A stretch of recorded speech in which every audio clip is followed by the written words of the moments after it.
Olá pessoal, nós vamos conversar hoje sobre um tema que é uma dúvida de muitos pacientes, de muitos pais que chegam aqui me perguntando, que é sobre os aparelhos extrabucais.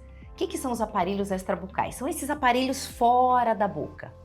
Então é comum os pais chegarem para mim e perguntarem: puxa vida, a gente tem tanta tecnologia hoje, a gente tem os alinhadores invisíveis, a gente tem Invisalign e a gente ainda vê crianças que usam esses aparelhos fora da boca. E aí nós estamos falando em crianças, tá? Não estamos falando em adulto, em hipótese alguma, ele não funciona porque o adulto não tem mais crescimento. Mas em crianças, muitas vezes, dependendo do diagnóstico, dependendo da alteração que a criança apresenta, é necessário ainda a utilização desses aparelhos que a gente chama extrabucais, que são os aparelhos que dão uma ancoragem para o funcionamento de um aparelho dentro da boca. Então a gente põe um apoio fora da boca para que o aparelho dentro da boca faça a sua função. E eles são unidos por elásticos. E aí a gente tem basicamente 3 tipos de aparelhos extrabucais. Vai depender do tipo de alteração, como eu falei para vocês. Então a gente tem o paciente, por exemplo, que tem o queixo para frente. Então ele tem aquela alteração que a gente chama de classe 3.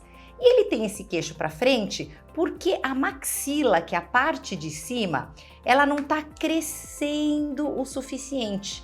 Então a gente precisa trazer toda a parte óssea para frente. Não é só o dente que precisa se modificar.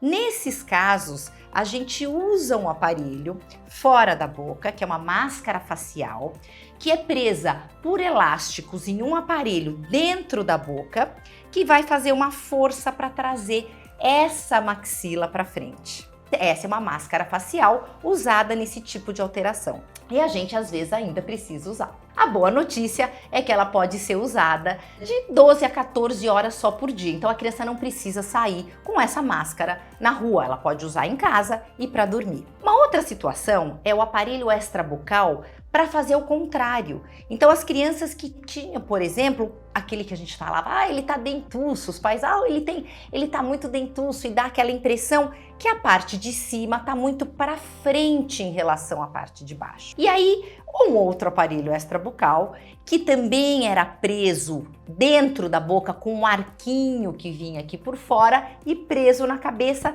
para fazer o contrário, tentar mudar a direção de crescimento da maxila para trás. Esse aparelho era muito utilizado antigamente. Hoje, ele ainda pode ser indicado, mas muito menos. Por quê? Porque a gente descobriu, com o tempo, que a maioria das crianças que apresenta essa alteração que a gente chama de classe 2 e que tem uma diferença nesse sentido antero-posterior, é porque a mandíbula, o queixinho tá para trás e não a parte de cima para frente.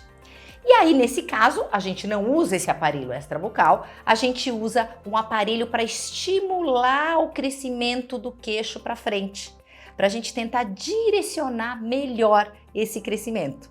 Então, por isso que os aparelhos extrabucais, para levar a maxila para trás, eles são muito menos utilizados do que antigamente. Agora, quando necessário, a gente vai ter que indicar, a criança vai ter que usar, mas só em casa, quando for dormir ou quando estiver fazendo alguma atividade, tá bom?